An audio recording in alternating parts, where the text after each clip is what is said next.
नमस्कार दोस्तों, आज के हमारे इस वीडियो में हम आपके लिए संतोषी माता के व्रत की दूसरी कहानी लेकर आए हैं। एक समय की बात है, किसी नगर में एक राजा और रानी थे।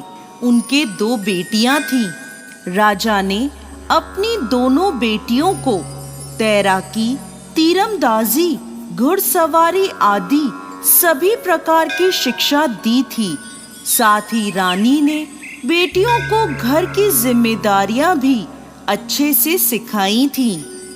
बड़ी बेटी चंपा और छोटी बेटी रूपमती थी। चंपा थोड़ी सांवली थी, जबकि रूपमती नाम के समान रूपवान थी। रानी माँ हर शुक्रवार को पूरी विधि विधान से व्रत करती थी। उनके महल में एक धायमा रहती थी जो अपनी भतीजी से राजा की शादी करवाना चाहती थी, लेकिन राजा ने अपनी पसंद की राजकुमारी से शादी करी थी। इसलिए वो रानी माँ से चिढ़ती थी और हर समय सबके रानी माँ के खिलाफ कान भरती रहती थी। चंपा कभी किसी की बातों में नहीं आती थी, पर रूपमती कई बार धायमा की बातों में आकर अपनी माँ से लड़ने लगती थी। एक बार एक राजकुमार का रिश्ता चंपा के लिए आया।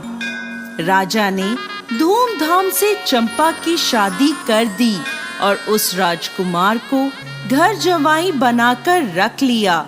शादी के बाद रानी माँ ने चंपा को भी शुक्रवार को संतोषी माता का व्रत करवा दिया।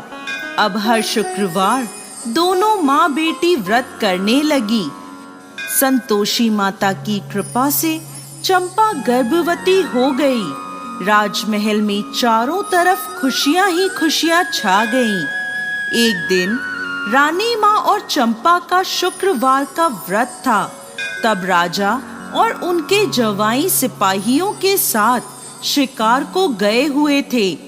तब धायमा ने एक चाल चली और रानी माँ के खाने में खटाई मिला दी और अनजाने में रानी माँ और चंपा ने वो खटाई वाला खाना खा लिया, जिससे संतोषी माता रुष्ट हो गईं। और रुष्ट होकर संतोषी माता ने राजा और उनके जवाई को रास्ता भटका दिया और उन दोनों की याददाश्त भी चली गई। वो दोनों सिपाहियों से अलग हो गए और इधर उधर भटकने लगे। भूख प्यास से व्याकुल होकर वो दोनों बेहोश हो गए। उसी समय वहां से कुछ साधु गुजर रहे थे। उन्हें बेहोश देख वो उन दोनों को अपने साथ अपने आश्रम में ले गए। सिपाहियों ने उन दोनों को खूब ढूंढा, पर वो दोनों नहीं मिले। तब सिपाही वापस महल आए और रानी माँ को सारी बात बताई। चंपा को जब ये पता चला तो वो बहुत रोई, पर रानी माँ ने अपनी जिम्मेदारी संभालते हुए चारों दिशाओं में सिपाहियों को राजा और जवाई को ढूंढने भेजा। कई दिनों बाद सब खाली हाथ ही वापस लौट आए। तब रानी माँ ने बड़ी बेटी चंपा को राज्यभार सौंप दिया और राजगद्दी पर बिठाया। अगले शुक्रवार रानी माँ और चंपा ने फिर से व्रत रखा।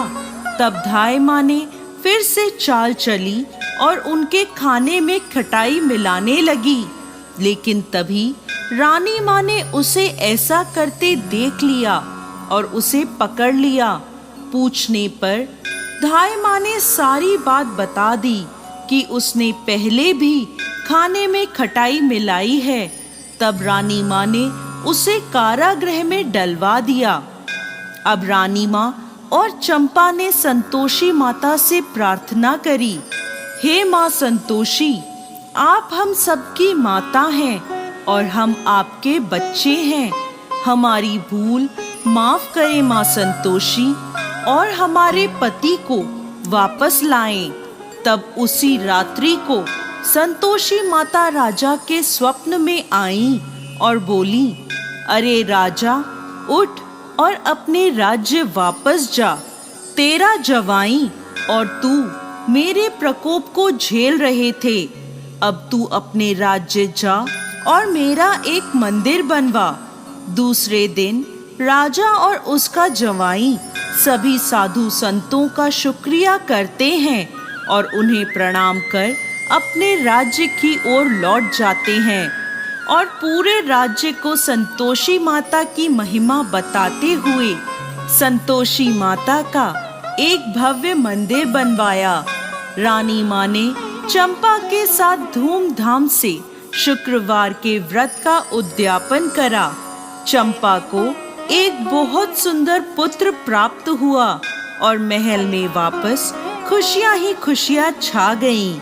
हे संतोषी माता, जैसे आप रानी माँ और चंपा पर प्रसन्न हुई, वैसे ही इस कहानी को कहते, सुनते और हुंकार भरते सब पर कृपा करना। जय संतोषी माता।